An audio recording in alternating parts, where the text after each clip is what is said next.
There is a city in Argentina called Rosario. It sits on the banks of the Paraná River. It is loud, passionate, football-obsessed.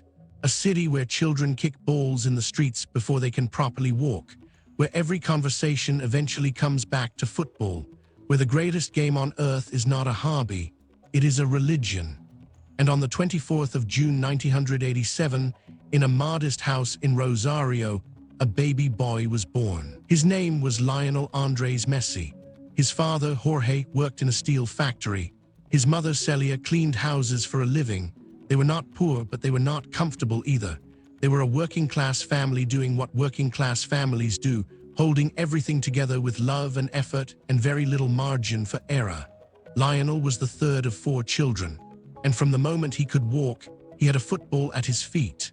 Not because anyone forced it on him. Not because his parents had a plan, because he simply could not stop.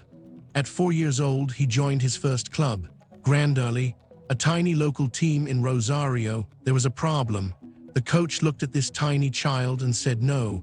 He was too small, he could not play. And then Leo's grandmother stepped forward. Her name was Celia. She went everywhere with Leo, to every training session, to every match. She stood on the touchline and watched her grandson with the kind of pride that only grandmothers understand. She walked up to the coach and looked him straight in the eye, and she told him to put the boy on the pitch. Leo walked onto the pitch, and within minutes, everyone watching understood that they were seeing something they had never seen before. Every time Leo scored, he pointed to the sky. That was for his grandmother. It always was. She died when Leo was 10 years old. He never stopped pointing to the sky. By the age of 8, Leo was playing for Newell's Old Boys, one of the most famous clubs in Rosario. During the 6 years he played for Newell's, he scored almost 500 goals. He was a member of the Machine of '87, a nearly unbeatable youth team. 500 goals. In youth football, opposition coaches would arrive at matches and complain before kickoff, insisting that a boy that small could not possibly be the age listed on the registration form. He was 8, he was 9, he was 10, he was just Leo. And then, at the age of 10, everything stopped. Not because Leo stopped playing, but because his body stopped growing. In 1999, Leo Messi sat in a doctor's office in Rosario. He was 11 years old. He had not grown since he was 9. He was 4 feet and 4 inches tall.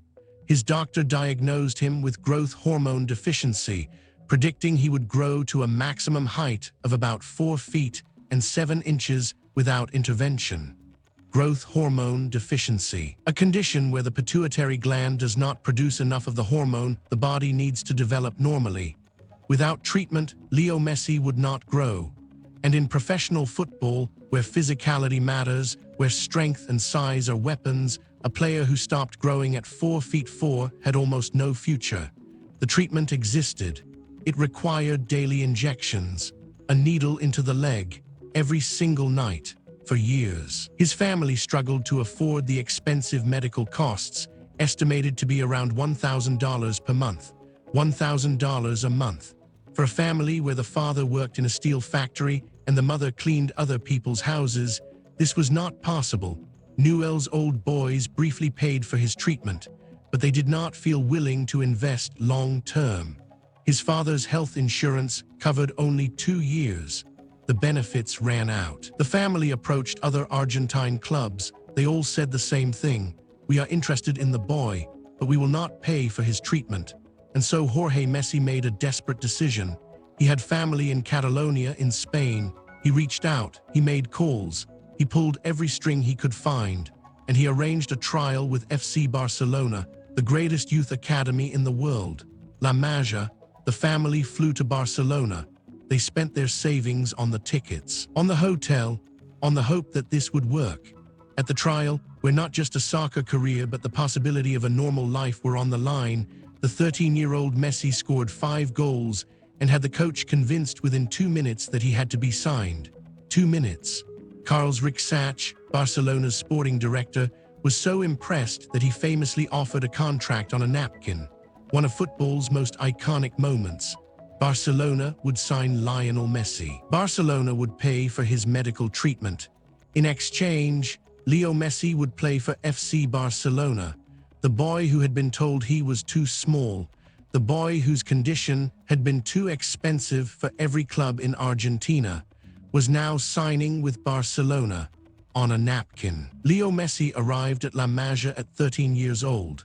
La Masia, which means the farmhouse in Catalan, was Barcelona's legendary youth academy, a residential facility where the club's most promising young players lived, studied, trained, and grew up together. It had produced Xavi, Iniesta, Puyol, players who would go on to define a generation of football, and now Leo Messi.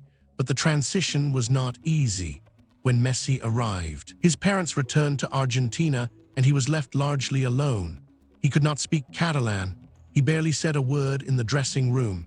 His teammates genuinely believed he was mute. He cried himself to sleep for months. The boy his coaches described as the most gifted they had ever seen was sitting quietly in a corner, saying nothing. Only his father, Jorge, stayed with him in Barcelona.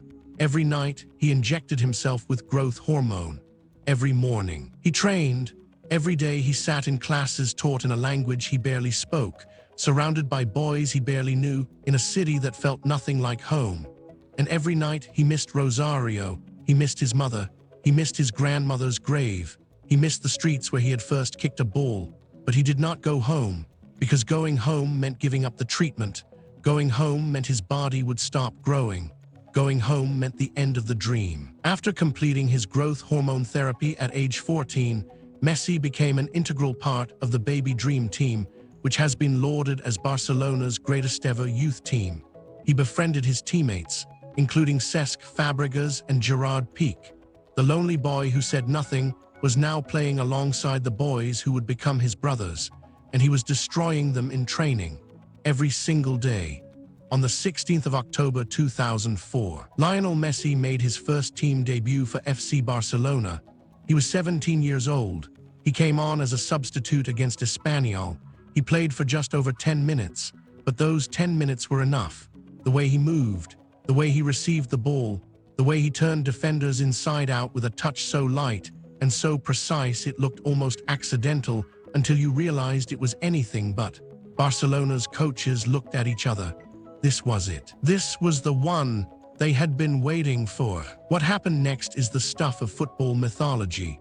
On the 10th of March 2007, in an El Clasico match against Real Madrid at the Bernabeu, Messi scored a hat-trick.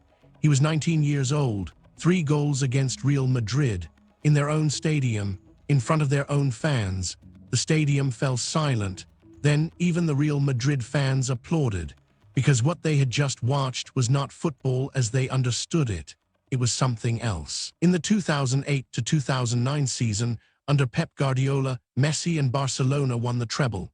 La Liga, the Copa del Rey, and the UEFA Champions League. He won the FIFA Ballon d'Or, the first of 8. No player in history has won it more. In 2012, at the absolute peak of his powers, Messi scored 91 goals in a single calendar year. 91. The record had stood at 85, held for 40 years. Messi broke it by 6. The football world ran out of words. But there was a shadow over all of this glory, a shadow that had a name: Argentina, and more specifically, Diego Maradona. Maradona was the god of Argentine football, a boy from the slums of Buenos Aires who had risen to become the most iconic footballer his country ever produced. In 1986, he had taken Argentina on his shoulders and carried them to the World Cup. And now here was Messi. Quiet, introverted, clean-cut. A boy who had left Argentina at 13 and grown up in Spain. A boy who barely showed emotion on the pitch. A boy who sometimes looked like he did not want to be there. The Argentine people could not connect with him. He was not Maradona, and they could not forgive him for it. At the 2010 World Cup, Argentina were knocked out in the quarterfinals.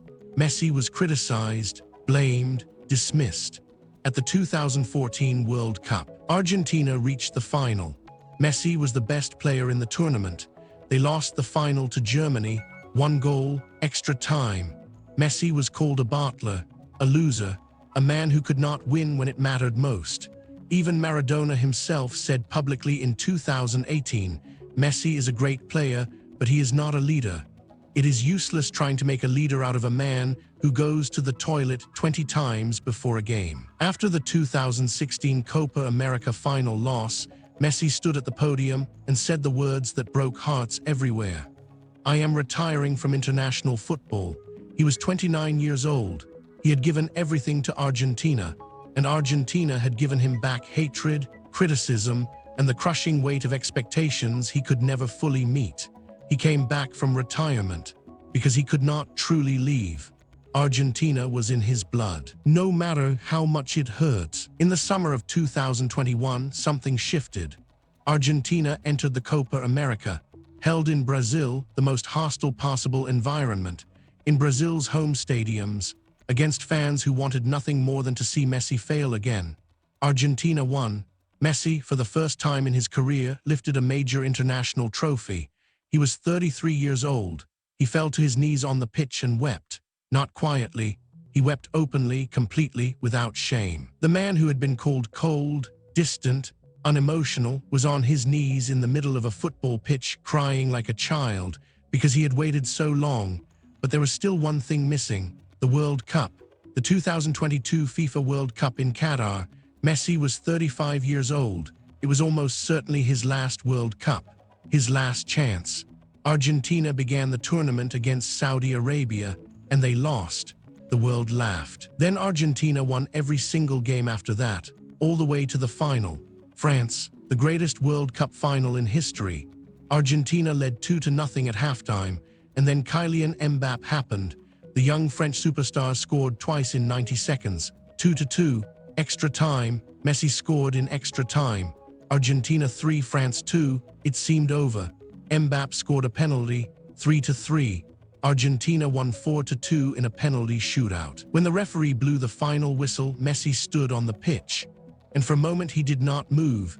He just stood there, 35 years old, the injections in his leg as a child, the napkin contract, the dormitory in Barcelona where he cried himself to sleep, the hate from his own country, the Maradona comparisons, the Copa America losses, the World Cup final loss in 2014, the retirement speech, the comeback, all of it, every single moment of it. Leading to this, the streets of Buenos Aires that night held an estimated 4 million people, 4 million, screaming, crying, embracing strangers, waving flags, chanting his name, the man they had hated, the man they had said was not Maradona, the man they had blamed for every failure, was now undeniably their greatest hero. "I had a bad time," Messi said afterward. "My family and the people who love me suffered too. They were very unfair to a generation of players, and they said a lot of bad things about me. I am not spiteful, but it is impossible not to suffer. Now I see a lot of people who turned around. I feel it like a triumph for me to have changed that situation and won over all the people of Argentina. 8 Ballon d'Or awards, the most in history, 10 La Liga titles, 4 UEFA Champions League titles, 1 FIFA World Cup, 1 Copa America, 1 Olympic gold medal, over 800 career goals, 672 goals for FC Barcelona alone in 778 games. The only player to win 8 Ballon d'Or awards. But numbers, as always, only tell part of the story. The real story is this: a boy in Rosario who was too small to play, whose grandmother had to walk up to a coach and demand he be given a chance, who was diagnosed with a condition that should have ended his career before it started, who left home at 13, alone, homesick, injecting himself every night, who failed in World Cups, in Copa Americas, in the eyes of millions of people, and who, at 35 years old with the world watching, answered every single one of them, not with words, with a World Cup trophy in his hands. Every time he scores, he points to the sky. That is for his grandmother. It always was. His name is Lionel Messi, and he is the greatest footballer who ever lived. Thank you for watching Shadow Files. If this story moved you, subscribe for more. New stories every week.